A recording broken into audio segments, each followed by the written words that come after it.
तो फ्रेंड्स आज का पॉडकास्ट होने वाला है एनएफ ने जो वीडियो रिमूव की हैं और उसके बिहाफ पर जब उन्होंने एक पॉडकास्ट या ये कह लो कि एक छोटी सी वीडियो 5-7 मिनट की अपलोड की है, उस टॉपिक पर बात करने वाले हैं। लेकिन उससे पहले एक ज़रूरी बात मुझे आपसे करनी है, क्योंकि आप मेरी फैमिली हो और जब अगर मुझे कोई चीज़ फील हो रही है या कुछ बुरा लग रहा है या वॉट जो भी मेरे अंदर चल रहा है, वो मैं आपके साथ शेयर करना चाहती हूँ। और डेफिनेटली ये उसके लिए है जो सुन रहा है, क्योंकि उसका तो सुनना लाज़मी है, क्योंकि वो अगर सुनेगा नहीं, देखेगा नहीं मेरी वीडियो, तो फिर वो ये काम भी नहीं करेगा जिसके लिए ये वीडियो है। क्या है पूरी बात, चलिए आपके साथ शेयर करती हूँ। Hi friends, welcome back to my channel. Channel में न्यू है तो चैनल को सब्सक्राइब कर लें और साथ ही साथ बेल आइकन प्रेस कर दें, जिससे कि हमारे आने वाली वीडियो की नोटिफिकेशंस आपको पहले ही मिल जाए। तो अभी एक मेल आईडी तो पुरानी है वो, क्योंकि अगस्त 2024 में बनी हुई है, बट 8 दिन से उस वीडियोस अपलोड हो रही हैं। मुझे क्या है कि एक्चुअली एक रैंडमली ऐसे ही एक मुझे वीडियो फीड में नज़र आई, लेकिन टाइटल मैंने देखा, वो टाइटल वही था जो मैंने अपनी वीडियो का टाइटल रखा हुआ था। तो पहले तो मुझे टाइटल देखकर बड़ी हैरानी हुई, फिर मुझे लगा, मैंने कहा मे भी शायद भाई हो सकता है, क्योंकि हम व्लॉग देखते हैं तो सेम चीज़ें बिल्कुल हो सकती हैं। तो मैंने वो जस्ट क्लिक नहीं करते हैं, लेकिन क्या करते हैं कि जैसे वो अपने आप ही बिना क्लिक करे हुए वो थोड़ी सी देर के लिए वीडियो चालू हो जाती है ना, बस वो वैसे ही चलने लगी।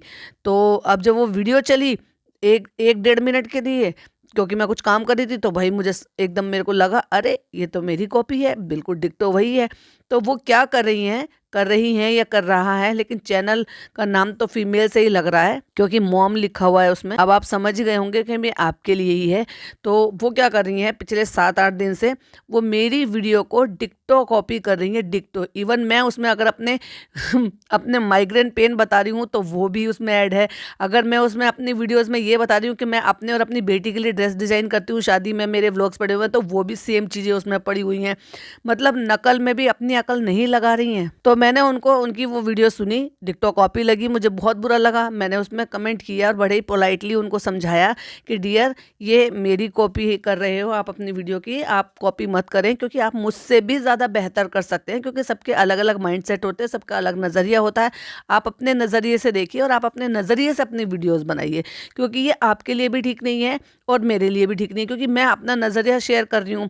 कल को अगर यूट्यूब ने ये सारी चीज़ें पकड़ी तो यूट्यूब आपकी वीडियोस को हटा देगा, क्योंकि आजकल यूट्यूब का सिस्टम बहुत ज़्यादा अपग्रेडेड हो गया है। तो आपको फिर बहुत बुरा लगेगा जब आपका चैनल चलेगा और आपको व्यूज़ आएंगे और फिर आपको वो वीडियोज़ हटानी पड़ेगी। तो मैंने वहाँ पे कमेंट किया और विदिन 5 मिनट में वो कमेंट वहाँ से रिमूव हो गया। मतलब उनको इस बात से कोई फ़र्क नहीं पड़ता है कि मैं किसी की वीडियोस कॉपी कर रही हूँ, वो मुझे समझाने की कोशिश कर रही हैं तो मैं उस बात को समझूँ और मैं वो वीडियोस उनकी कॉपी ना करूँ और उनको हटा लूँ वहाँ से। तो उन्होंने मेरे ख्याल से कोई 10 वीडियो डाली हैं पूरे चैनल पर, और उसमें से 10 वीडियो में से 9 वीडियो मेरी ही कॉपीड है। कॉपीड मतलब ऐसे नहीं है कि मेरा कंटेंट देखकर सेम चीजें बोली है, डिक्टो वही है, बट वॉइस एआई के थ्रू। यानी कि अगर आप मेरी वीडियो चला देंगे और एआई से उसको सारे को एक जो है स्क्रिप्ट लिखवा देंगे, फिर उसको एआई वॉइस से जो है उसको रिकॉर्ड कर लेंगे, तो डिक्टो है। यानी कि आप ये समझ लीजिए शब्द तो शब्द बिल्कुल वही चीज़ें हैं जो मैंने अपने माइग्रेन पेन की भी बोली, मैंने अपने टेलर की भी बोली, भाई साहब बोलती हूँ मैं, और जो वट जो भी आपको पता है कि मैं जो भी जैसे भी वर्ड्स यूज़ करती हूँ, क्योंकि मेरे सब्सक्राइबर्स इन सारी चीज़ों को जानते हो कि मेरा बोलने का तरीका क्या है और मैं किस तरह से बात करती हूँ। उन्होंने डिक्टो वो कॉपी कर ली है, तो ये बहुत गलत बात है। अगर आप सुन रहे हो तो प्लीज़ वो वीडियोज़ रिमूव करो, क्योंकि अगर मुझे कंप्लेन करनी पड़ी या मैं एक भी एप्लीकेशन इस चीज़ के लिए डालूंगी रिटर्न में, तो आपको सारी वीडियोस हटानी पड़ेंगी, प्लस हो सकता है आपको शायद बैन भी कर दिया जाए। तो अच्छा वही है कि अभी अभी जस्ट आपने चैनल जो है वो ओपन किया है, और जब मैं वो वीडियो देख रही थी तब उनका एक भी मुझे सब्सक्राइबर नहीं दिख रहा था। तो फर्स्ट टाइम तो मुझे ऐसा लगा कि शायद उन्होंने सब्सक्राइबर हाइड किए हुए हैं। एंड देन जैसे ही मैंने देखा कि मैं चलो देखती हूँ कि शायद एक ही वीडियो कॉपी करी है या दूसरी भी करी है, तो मैंने अभी कल वाली वीडियो जो उन्होंने कल डाली हुई है, वो वीडियो मैंने जब चला के देखा तो वो भी सेम डिक्टो वही कॉपी। क्योंकि मुझे जब भी तो पता चला जब मैंने 2 वीडियो सुन लिए कि एक में मैंने माइग्रेन पेन के बारे में बोला और एक में मैंने अपनी खुद की ड्रेस डिज़ाइन करती हूँ उसके बारे में बोला, यानी कि मैडम की वीडियो में बोला, एक चालू की और एक मैडम की। तो सारी वीडियोस वो मेरी कॉपीड है। अगर आप मैं उसमें आपको स्ट्राइक भी देती हूँ तो आपको सारी वीडियोस तो वैसे भी हटानी पड़ेगी, और अगर हर एक वीडियो पे स्ट्राइक आएगी तो चैनल वैसे ही हट जाएगा। तो उससे बेहतर है कि आप अपने आप से, मैं अभी भी प्यार से आपको समझा रही हूँ, क्योंकि ना ही देखिए मैं आपको जानती हूँ और ना ही मुझे कोई आपसे पर्सनली कोई भी प्रॉब्लम है, बट देखिए मैं मेहनत कर रही हूँ। मैं ये चाहूँगी कि आप भी मेहनत करें और अपनी मेहनत से अपने पॉइंट ऑफ व्यू निकालें, अपने पॉइंट ऑफ व्यू से जो आपको अच्छा लगता है वैसी वीडियोज़ बनाएं। इवन आप टाइटल पूरा कॉपी कर रहे हैं, आपने डिस्क्रिप्शन मेरा कॉपी किया हुआ है, पूरे डिस्क्रिप्शन में कम से कम 3 से 4 जगह मेरा नाम आया हुआ है, तो डेफिनेटली वो मेरा डिस्क्रिप्शन कॉपी किया हुआ है। प्लस आप थंबनेल भी वही बनाने की कोशिश कर रहे हैं, और प्लस पूरी की पूरी वीडियो, चलो छोड़ो, आप थंबनेल कॉपी कर लेते हैं, मुझे उससे भी कोई प्रॉब्लम नहीं है। आप टाइटल कॉपी कर लेते हैं, मुझे उससे कोई प्रॉब्लम नहीं है, बट नज़रिया तो आपका होना चाहिए, बट वो भी नहीं हो रहा। तो रियली में मुझे इस चीज़ के लिए बहुत ज़्यादा बुरा लग रहा है। अब मुझे मालूम है आप जब मेरी वीडियो अपलोड होती हैं वो देखते हैं, क्योंकि आप 7 दिन से लगातार ये काम कर रहे हैं, और 7 दिन में आपने अगर 10 वीडियो अपलोड की है तो डेफिनेटली एक दिन में हो सकता है आपने 2 भी की हों। तो प्लीज़ प्लीज़ प्लीज़ ये सारे काम ना करें और वो सारी वीडियोज़ हटा दें इससे पहले कि फिर मुझे एक्शन लेना पड़े। क्योंकि मैंने अब एक पहले मैसेज किया, आपने वो रिमूव कर दिया, फिर मैंने दूसरा मैसेज डाला, अब वो मैसेज भी मुझे नहीं दिख रहा है। तो हटा लें, बेहतर होगा। चलिए आगे बढ़ते हैं, हम बात करेंगे इस चीज़ के लिए कि एनएफ ने पहले वीडियो रिमूव की और फिर बड़े ही ज़ोर शोर से चर्चा चल रही थी कि एनएफ ने वीडियो क्यों रिमूव कर दी, क्या हो गया है, क्या प्रॉब्लम हो गई है। मेरे सब्सक्राइबर ने मुझे कमेंट कर कर बोला कि दी आप ये चेक करो, एनएफ ने वीडियो डाली है। तो मैंने रात ही वो वीडियो देख ली थी और उन्होंने कहा कि कुछ तो मामला हुआ है और आप प्लीज़ इस पर पॉडकास्ट बनाइए। ये तो मुझे ऑलरेडी पता था कि एक ना एक दिन ऐसे प्रेशर आने वाला है, क्योंकि इससे पहले भी उनको प्रेशर डालकर रोक दिया गया था। पहले वो बहुत लाइट वे में मिमिक्री करके हल्के फुल्के से फन वे में उनकी वीडियोस बनाया करते थे। जब फन वे में वीडियो बनाया करते थे तो उनको वो फन वे वाली वीडियो भी बड़ी बुरी लगती थी। अरे भाई, आप सोशल मीडिया पर चीज़ें अपलोड कर रहे हो तो कोई आपका पर्सनल तो कुछ है नहीं, अब वो तो पूरा पब्लिक हो गया है। जब पब्लिक हो गया है, इतनी इतनी फिल्में हो गई, इतनी इतनी चीज़ें हो गई, सबको क्रिटिसाइज़ किया जाता है, तो उससे आपको क्या ही दिक्कत है। तो इन्होंने क्या किया कि एनएफ वहाँ जब एक मतलब मिली जुली शादी में वहाँ पे गए थे, ये शायद मेरे ख्याल से शायद चालू की शादी की बात है, तो उस दौरान उनको उनकी मम्मी को, यानी कि जो नेहा है, नेहा की मम्मी को ये बोला गया था कि आप वो वीडियोज़ इस तरह की ना बनाएं, अपनी बेटी को समझाएं। अब बताओ, उनकी मम्मी को तो शायद पता भी नहीं होगा कि भाई मेरी बेटी फन वे में क्या कर रही है, क्या नहीं कर रही है। अगर आप में गट्स थे तो आप डायरेक्ट उनसे बात करते, रिलेटिव तो हो ही ना। जिनको नहीं पता उनको ये बताऊं कि रिलेटिव कैसे हैं। तो ये जो आप जो हमारे घर जमाई को देखते हो ना, ये फ्रेंड मुझे लगे भूख, मैं जा रहा हूँ खाना खाने के लिए, उनकी जो सगी बहन है वो नेहा की सगी मामी है। तो देख लो भाई कितने करीब का रिश्ता है। तो ऐसे भी तो जो है डायरेक्ट बात की जा सकती थी ना, क्योंकि रिश्तेदार हो भाई आप, ठीक है। तो लेकिन ऐसे ना कह के उनकी मम्मी को इस तरह से कहना, भाई हर किसी बच्चे को बुरा लगेगा अगर उनकी मम्मी को धमकाया जाएगा, बोला जाएगा या इस तरह से बोला जाएगा। और वो भी जब जब उनके बच्चे इतने जो है लायक हों कि माँ बाप को प्राउड होता है कि पढ़ लिख कर मेरे बच्चे कितने कामयाब है और कामयाबी से अपना ये काम कर रहे हैं। अगर वो हल्का फुल्का सा फन वे में वीडियोस बना रहे थे तो उसको आपको भी लाइटली लेना चाहिए था, लेकिन नहीं भाई साहब, ईगो हर्ट हो गई इब्राहिम्स की। तो उन्होंने फिर ये सारा काम किया और उसके बाद तो फिर तो बुरा लगना सबको लाजमी है। फिर तो फुल फोर्स से पूरी चीज़ों के साथ जब इनकी और चीज़ें डिटेलिंग में बाहर आई तो एनएफ ने भी अपना पूरे मज़े लेकर और पूरे फोर्स के साथ सारे काम किए। और फिर तो जब चीज़ें इतनी डीप खुली हुई थी, इतनी डीप थी वहाँ पर, वो भी धीरे धीरे करके खुली। और जब वो खुली तो आप उस सब का नतीजा आपने देख लिया था कि अंदर की बातें बाहर आई। क्यों आई? क्योंकि उन्हीं के ही घर का भेदी ने लंका ढा दी थी। तो फिर वो मासूम रिश्ते वाली भी बातें आई। अब यहाँ जब मासूम रिश्ते वाली बात आई थी तो ये तो आप सभी जानते हैं कि ये बात तो खुल ही रही थी कि जिस दिन भी उन्होंने ये डंके की चोट पे कहा था कि अगर ये बात आकर वो खुलकर कहते हैं सामने से और डिनाई करते हैं कि हाँ हमारे ऐसे नहीं है या मेरा कोई ऐसा मासूम रिश्ता नहीं है, तो मैं सबूत के साथ बात करूंगी। उससे पहले उन्होंने भी कोई चीज़ बोला ज़रूर था लेकिन कोई प्रूफ नहीं दिया था और ना ही इस चीज़ पर वो अड़े थे। बट जब तुम सामने वाले को उकसा रहे हो, तुम्हें क्या सूझी थी, तुम्हें क्या चुल उठी थी इस चीज़ की कि आप आके यहाँ पे 2-2.5 साल बाद इन सारी चीज़ों को, जब तो आपको प्रॉब्लम हुई नहीं, जब आप प्रेग्नेंट थे और इन सारी प्रॉब्लम से गुजर रहे थे, तब तो आप जो है चुपचाप शांति से बैठ गए। लेकिन जब सारा मामला शांत हो गया और अब एनएफ की तरफ से भी कुछ नहीं हो रहा, कहीं से भी कुछ नहीं हो रहा, तो ये मैटर जो है ना, गड़े मुर्दे आपने उखाड़े और आपने उखाड़ कर सारी बातें ये सामने लेकर आए कि ये सवाल पूछा जाता है जस्ट चंद व्यूज के लिए। आपने छिछलेदर करवा दी अपनी और करवा ली और मैडम की भी करवा दी। और जब ये बातें खुली तो मामला फिर से गरमाया गया और जब फिर से गरमाया गया तो फिर से वो सारी चीजें बाहर आई और जो एनएफ ने वो सारी चीजें बताई विद प्रूफ, यानी कि जो मासूम रिश्ता है उसके बहुत ही क्लोज वन से ये सारी चीजें पता लगी। चैट के वो हमने देख लिए थे, चैट में सरनेम भी देख लिए थे। तो तुम में इतने गट्स नहीं थे कि तुम जाके उनसे, जो तुम्हारे एक्स जो भी ससुराल वाले हैं, उनसे जाकर रोको, उनको पूछो, उनसे कहो? नहीं नहीं नहीं नहीं। कहाँ से? फिर घूम फिर कर प्रेशर जो आया वो वहीं से आया जहाँ से, रिश्तेदारी से, क्योंकि मुल्ला की दौड़ मस्जिद तक। और ये भाई इतना ही कर सकते हैं सिर्फ, क्योंकि बाकी तो कुछ इनके बस की है नहीं। अगर ये जाते हैं लीगल और चीज़ें खुलकर आती हैं तो कानूनी पचड़े में ये खुद से पड़ जाते हैं। लेकिन इन्होंने सीधा रास्ता ना अपनाते हुए टेढ़ा रास्ता अपनाया।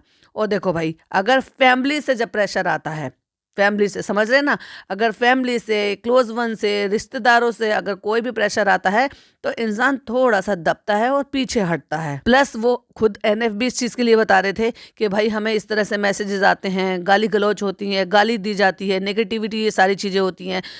और दूसरी बात, माँ जो होती है ना, मैं यही कहना चाहूँगी कि शायद और तो किसी से शायद वो नहीं पीछे हटे होंगे, बट जहाँ बात आ जाती है माँ की, और माँ ये चाहती है कि भाई मेरे बच्चे सुरक्षित रहे, और वो भी जब आप किसी दूसरे देश में रह रहे हो और फिर आप फेस से आ रहे हो, फैमिली का आपका सबको पता है, तो इस चीज़ के लिए जो है ना माँ के मन में आ जाता है डर। तो जहाँ तक मुझे ऐसा लग रहा है, मेरी ऑब्जर्वेशन है या मेरा सिक्स सेंस कहता है, डेफिनेटली उनकी मम्मी ने उस चीज़ के लिए बोला होगा कि बेटा ये मत करो और अब ये सारी चीज़ों में मत पड़ो, क्योंकि अब ये चीज़ें बहुत ज़्यादा नीचे लेवल पर चली जा रही है और इसका जो हालात है वो ज़्यादा बिगड़ सकते हैं। तो इसलिए तुम अपने बच्चों पर ध्यान दो, क्योंकि तुम लोग होते, अगर तुम्हारी आइडेंटिटी सामने नहीं होती तो बात अलग होती, बट तुम्हारी अगर आइडेंटिटी सामने है तो प्लीज़ ये सब मत करो। तो मुझे ऐसा लगता है कि शायद उनकी मम्मी के प्रेशर में आके या उनकी मम्मी ने ऐसे बोला होगा, क्योंकि देखिए अगर मामी की तरफ से प्रेशर आता है ना, समझ रहे हो ना, अगर मामी की तरफ से प्रेशर आता तो शायद एनएफ नहीं मानते, क्योंकि इससे पहले मामी तो पहले से थी। वो भाई चालू का रिश्ता तो अब जुड़ा है, पर उसकी मामी तो वो बहुत पहले से है, और जब से उसने बनाना शुरू करा तो डे वन से मामी की तरफ से प्रेशर आता। बट नहीं, जहां तक मुझे लग रहा है शायद उनकी मम्मी की तरफ से आया है, और मम्मी जो है वो सबके लिए सॉफ्ट कॉर्नर होती हैं। ना चाहते हुए भी हम लोगों को अपनी माओ की बातों को मानना होता है। जब माएँ बोलती हैं, डरती हैं, समझाती हैं, तो उन चीज़ों को हमें मानना होता है। फिर देखिए, दूर मत जाइए, यहाँ एनएफ जो नेहा है वो भी एक माँ है, एनएफ पेरेंट्स हैं। तो अपने बच्चों के लिए, अपनी सेफ्टी के लिए, या अपने जो है हालात ख़राब ना हो जाएं, क्योंकि आपकी आइडेंटिटी खुली हुई है, तो इसलिए भी डर है, और कहीं ना कहीं डर दिखाई दे भी रहा था उनके फेस से। तो यही सारी चीज़ें हैं जिनके चलते उन्होंने ये सारी चीज़ें बोली। 5-5.5 मिनट की एक वीडियो डाली और उन्होंने ये सारी चीज़ें बताई। हालांकि उनके हाव भाव में, बातों में भी मुझे कहीं ना कहीं ऐसा लग रहा था कि वो इस सारी चीज़ों से खुश नहीं है, मायूस हैं, क्योंकि वो जिन चीज़ों को खुलकर डंके की चोट पर बोलना चाह रही थी तो वो अब नहीं बोल पाएंगी या फिर नहीं बोल पाई। लेकिन इतने पर भी उन्होंने ये नहीं कहा है कि मासूम रिश्ता नहीं है। मैं इस बात को आज भी नहीं मानूंगी कि मासूम रिश्ता नहीं है 101% है। और दूसरी बात, उसमें उन्होंने इस बात का शक भी जाहिर किया है कि मे बी शायद इसमें पैसा इन्वॉल्व हो। कंफर्म नहीं किया है क्योंकि इस चीज़ का प्रूफ नहीं है उनके पास, बट उन्होंने ये चीज़ें जो है ना सोची हैं, समझी हैं, जानी हैं और अंदाजे लगाए हैं, और उसी चीज़ के बिहाफ पर वो ये बोल रही थी कि मे बी शायद इसमें पैसा इन्वॉल्व हो। और क्योंकि उनको ये इस चीज़ का डाउट भी है कि ये कहीं ना कहीं मासूम रिश्ते के साथ कनेक्टेड है, और मे बी शायद उन्होंने उनके खर्चे, जैसे कि मैंने भी कहा था, मेरा भी, अगर आपने पॉडकास्ट सुना हो तो मैंने भी ये कहा था कि सामने वाला क्यों चुप है। अगर ये लग रहा है कि भले ही उसने मासूम रिश्ते के साथ ना हो, लेकिन अगर मासूम रिश्ते के लिए वो दूर रहकर भी कुछ कर रहा है तो उसके चलते वो शायद इसलिए चुप है। वरना आज की डेट में इतना सीधा, इतना शरीफ कोई नहीं है भाई। बीवी चली गई, बीवी ने चीट किया, चलो वहां तक तो ठीक था, लेकिन जब बात माँ बाप जो है उनकी उस पे आ जाती है, अपनी औलाद पर आ जाती है ना, तब कोई भी माँ, कोई भी बाप जो है ना इतना सीधा और इतना सच्चा नहीं होता कि वो सीधे सच्चेपन में ही अपना और अपने बच्चे का नुकसान करा ले या फिर उनके लिए प्रॉब्लम क्रिएट होने दे। तो मैटर जो है वो यही है, कहीं ना कहीं जहाँ एनएफ का सच, जो उनको डाउट है वो सच है कि पैसा इन्वॉल्व है या फिर उसका ट्रीटमेंट में इन्वॉल्वेशन है या फिर उनका कनेक्शन जो है कनेक्टेड है वो, और इसी वजह से वो 100% श्योर हैं कि ये बात तो कभी भी बाहर आ ही नहीं सकती, क्योंकि वो 100% श्योरिटी लेकर बैठी है कि जहाँ से बात बाहर आनी चाहिए, यानी कि उनके एक्स की तरफ से या एक्स फैमिली की तरफ से वो बात बाहर नहीं आएगी। तो यही रीज़न है कि वो डंके की चोट पर आकर उन्होंने ये फैसला लिया कि अब हम इस पोल को खोल सकते हैं और मैटर को ख़त्म कर सकते हैं। लेकिन उसके हिसाब से एनएफ को जो झेलना पड़ा, उसके लिए मुझे बेहद दुख हुआ कि एक सच बोलने वाले, सच का सामना करने वाली फैमिली को प्रेशर में आकर पीछे हटना पड़ा, अपने कदम को पीछे लेना पड़ा। लेकिन मैं फिर भी यही कहूँगी कि वो भी एक माँ है, अगर उसने भी एक माँ की बात सुनी है और प्लस अपने बच्चों के बारे में सोचा है, तो ये उनका सही डिसीज़न है। और मैं उनके हर डिसीज़न में भाई उनको जो है सैल्यूट करती हूँ। अगर उन्होंने ये सारी चीज़ें अपनी फैमिली के बारे में, अपनी छोटी छोटी बच्चियों के बारे में सोच कर लिया है, या अपने फैमिली की शांति, या ये कह लो कि अपने फैमिली के माहौल के बारे में ये फैसला लिया है, तो अच्छी बात है। अब उसमें लोग ये कहें कि डर गई, डरपोक हो गई, ये हो गई, तो देखो फैमिली से ज़्यादा कुछ नहीं होता है। इवन मैं कहूँगी सेल्फ रिस्पेक्ट भी नहीं होती है अपनी फैमिली, अपनी बच्चियों के सामने एक माँ के लिए। बाकी मासूम रिश्ते के बारे में उन्होंने डंके की चोट पर बोला, डंके की चोट पर बोल रही हैं, और आज भी इस बात का दावा कर रही हैं कि वो तो है, उससे तो डिनाई आप कर ही नहीं सकते। ये था कुछ अपडेट आपके साथ शेयर करनी थी। आई होप आपको पसंद आया हो तो लाइक शेयर कीजिएगा, चैनल पे पहली बार आए हैं तो सब्सक्राइब कीजिएगा, और प्लीज़ जो मैंने शुरू में पॉडकास्ट में बोला है उस पर मैं उनसे ही कह रही हूँ, जो कॉपी कर रहे हैं प्लीज़ मत कीजिए। अपने पॉइंट ऑफ व्यू रखिए, अपना नज़रिया रखिए, मेरी वीडियो को कॉपी मत कीजिए, अदरवाइज मुझे स्ट्राइक भेजनी पड़ेगी। मैं कल तक का वक्त दे रही हूँ आपको, वो प्लीज़ वो पूरी वीडियो सारी हटा लीजिए, क्योंकि वो सही नहीं है। मिलती हूँ नेक्स्ट वीडियो में, टिल देन बाय बाय, अल्लाह हाफिज़, टेक केयर।